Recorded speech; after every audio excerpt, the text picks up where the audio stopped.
옛날 옛적 프랑스의 작은 시골 마을에 로이라는 소년이 살고 있었습니다. 로이는 매일 아침 동굴 근처에 숲속을 산책하는 것을 좋아했습니다. 어느 날 로이는 기존에 보지 못했던 이상한 빈 양말 하나를 발견하게 됩니다. 그것은 평범한 녹색 양말이었지만 무언가 신비로운 기운이 느껴졌습니다. 로이는 호기심에 이끌려 양말을 집으로 가져갔습니다. 그의 방에서 양말을 자세히 살펴보던 로이는 문득 양말이 사라졌다가 갑자기 다른 곳에 나타나는 것을 발견했습니다. 깜짝 놀란 로이는 양말을 잡으려고 했지만 양말은 이미 방의 다른 구석으로 사라지고 없었습니다. 며칠 후 로이는 양말이 단순한 물질이 아닌 마법의 물건이라는 것을 깨달았습니다. 양말에서 나오는 빛을 보고 있자면 그의 마음속 소원이 떠올랐고 신기하게도 그것이 실현되기 시작했습니다.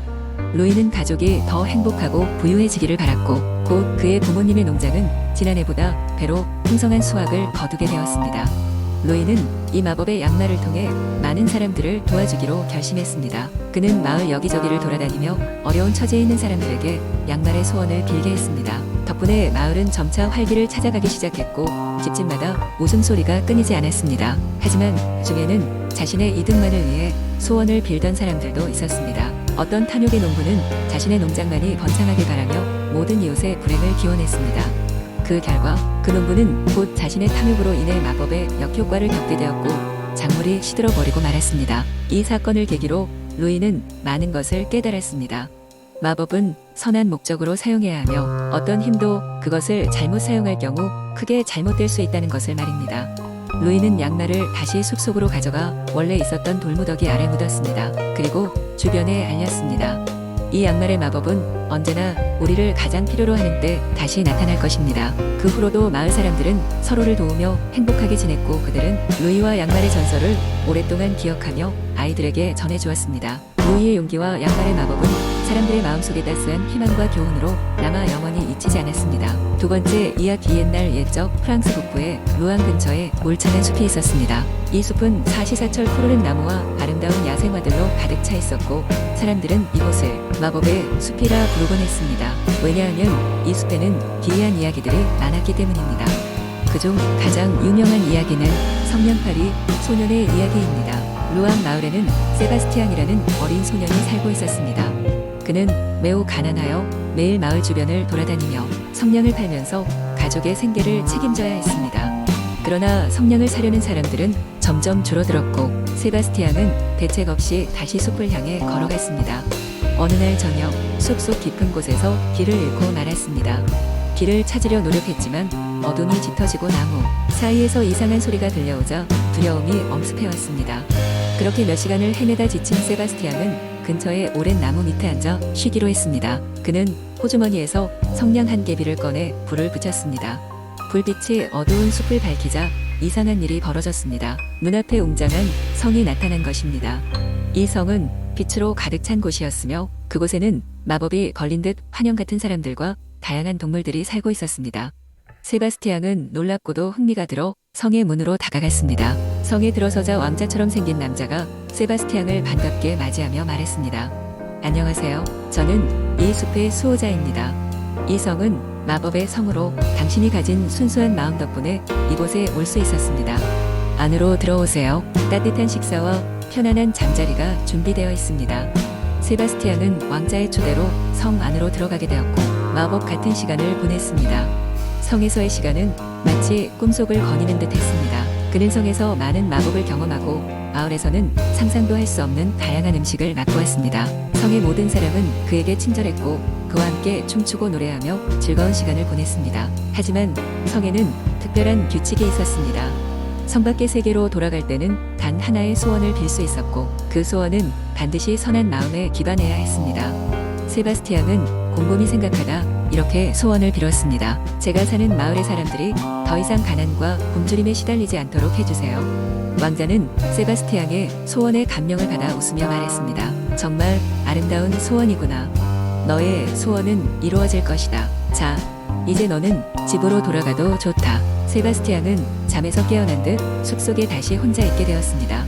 그러나 이제는 길을 찾을 수 있을 것 같은 기분이 들었습니다. 그는 마을로 돌아가 가족에게 그날의 모험에 대해 이야기했고 그 후로 마을에는 알 수 없는 풍요와 평화가 찾아왔습니다.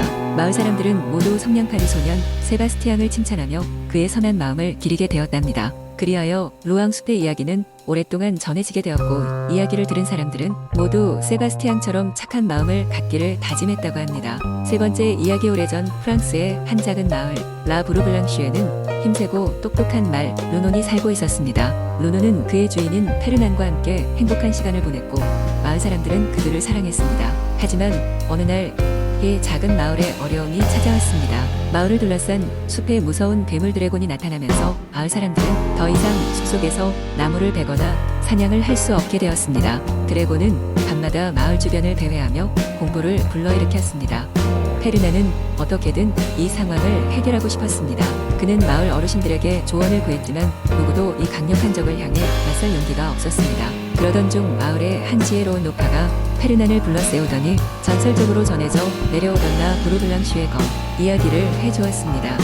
이 검은 지금은 버려진 성터에 숨겨져 있으며 오직 진정한 용기와 지혜를 가진 자만이 이를 찾아내어 사용할 수 있다는 이야기를 들려주었습니다. 페르난은 그 검을 찾아 드래곤에 맞서기로 결심했습니다. 다음날 페르난은 루논과 함께 오래된 성터로 향했습니다.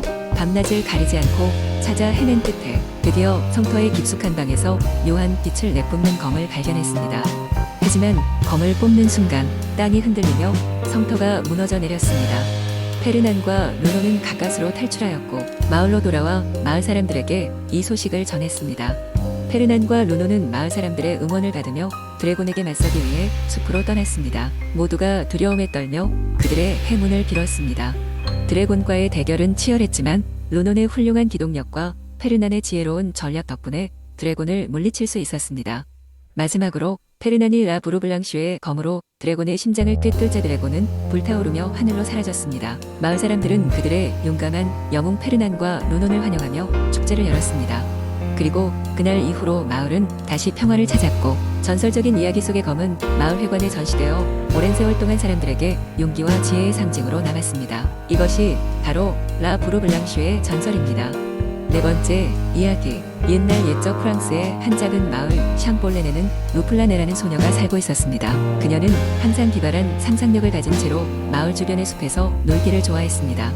루플라네는 숲속에서 나무들과 대화하고 바람과 노래하며 하루하루를 보내며 마치 전설 속에서나 나올 법한 판타지 속 등장인물처럼 살아가고 있었습니다.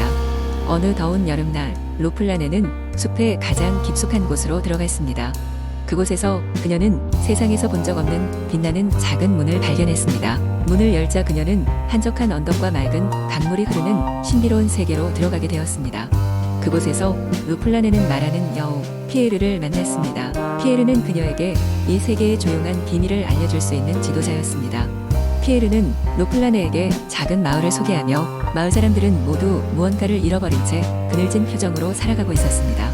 루플라네는 곧 피에르와 함께 마을 사람들의 문제를 해결해야겠다고 마음을 먹었습니다. 그녀는 피에르의 안내로 매일 밤 사람들이 잠든 사이 훔쳐간다고 알려진 별빛의 유령을 찾아 나섰습니다. 그 유령은 밤마다 별빛을 훔쳐가 사람들의 마음에 어두운 그림자를 들이온다고 했습니다. 첫 번째 밤 루플라네와 피에르는 별빛의 흐름을 따라가다가 밤에 수호자와 마주쳤습니다. 수호자는 날카로운 눈빛으로 두 사람을 노려보며 너희들은 이 밤의 비밀을 알 준비가 되었느냐? 라고 물었습니다. 루플라네는 두려움을 무릅쓰고 당당히 맞서며 왜 사람들이 행복을 잃었는지 알고 싶다고 말했습니다. 수호자는 그녀의 용기에 감명을 받았고 앞으로의 여행에 필요한 지혜를 선물로 주었습니다. 그 지혜는 시련을 극복할 수 있는 힘과 마음으로 무엇이든 포용할 수 있는 사랑이었습니다. 이후 루플라네와 피에르는 마을 주변의 산과 계곡을 지나며 루플라네가 보여주는 순수한 마음으로 여러 가지 도전을 해결했습니다. 그 과정에서 루플라네는 용기, 사랑, 신뢰를 배워나갔으며 마침내 별빛의 유령을 만나게 되었습니다.